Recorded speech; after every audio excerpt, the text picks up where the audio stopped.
اوچا جان اوچا جان جانم جانی اوچا بیا در خانه یا آماده بچه جان؟ سلام علیکم اوچا جان. سلام علیکم. چی شد بچه؟ دیدی عروسه؟ بسی اوچا جان دخترک یگان کاملی نداره.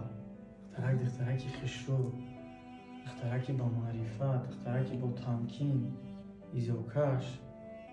خیلی نیکی مادر جان شرایط زندگیشون نفهمیدم. یک اویلای کمبغل، یک اویلای قشاق.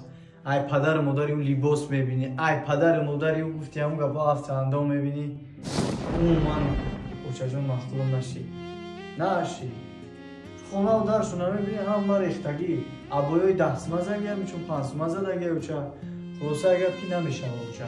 من میخوام که آینده یک دختری را بگیریم که پدر مادرش ثروتمند باشه، پدر مادرش با آبرو باشه، پدر مادرش نامدار باشه. مادر جان ما در چی در کار کمبغل هم میگیریم. مادر جان یک ماده مانا گذشته مادرش زنگ میزنه بچه جون 1000 صابونک نداری کمبودی داریم. آتش زنگ میزنه بچه هم 10,000 روی نمیکنی خیلی بعد میتومد بعد یک ممکن 10 سال پس هم تا فراموش شود. خلاصه اگر که مادر جان یک مثالی عادی مهربان میدانی. مادر جان همه کتگیش ماشینی تای پوش بیزنس های داشتگیش همش حسابی که ای حسابی خسر شای ای حسابی خشتامان شای. این خواهرم مادر جان نگاه که در اویله بایی که دادیمش زندگی خوب داره، خوشبخت ای یاردمون میکنه.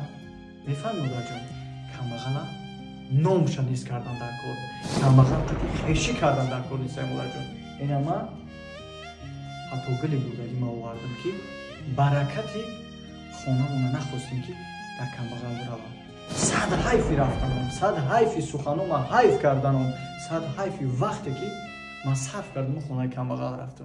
صد حیف، صد افسوس، صد حیفی توی تربیه کردنم که در تربیه کردن ما خطا کردم. فهمیدی بچم؟ ما در تربیه کردن توی خطا کردم. ما چه کمبغل کلام کردم. سلام علیکم خواهران، مادران و اپاهای عزیز. ما امروز خیلی خرسندیم که شرکت فابرلیک برای هر یکی شما شرایط خوبی کاری را فراهم آورده که شما میتونین ایخونه هاتون نابرآمده توسط یک تلفن موبیلی در خانه کار و فعالیت خود را بیزنس خود را پیش برده در یک ماه بگیم از 3000 تا 8000 تومانی مبلغ پولی را به دست بیارین.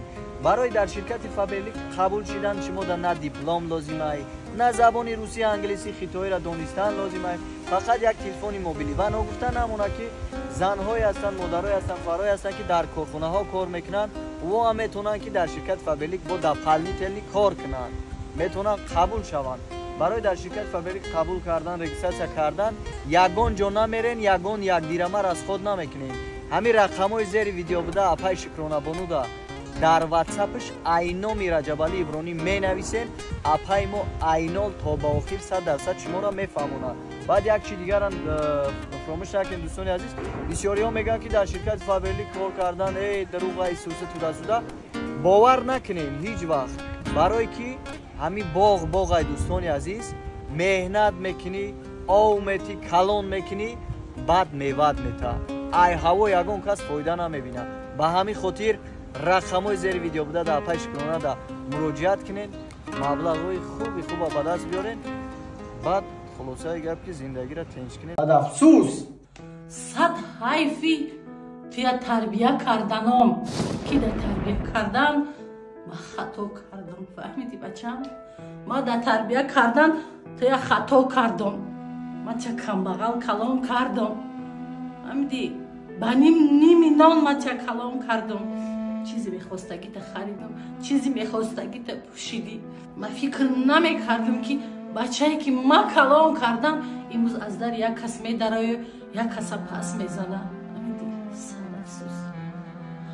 یک چیز فراموش نکن. فهمیدی؟ یک چیز در زندگی فراموش نکن که خاکی کمبغلم یکیو، خاکی باید در خاکی طلایی گور نمیکنن و کمبغل در خاکی خنک. فهمیدی؟ صد افسوس. مادر جان، یک لحظه بخشش زیاد مونده. من خطای خودم 100% فهمیدم. من گذشته خودم فراموش کردم. شما دویمو میگفتین که کسی که گذشته خودش فراموش میکنه او انسان نیست. به همین خاطر 1000 بار بخشش مادر جان.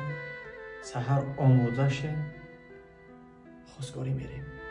انتخاب شما مادر جان انتخاب من.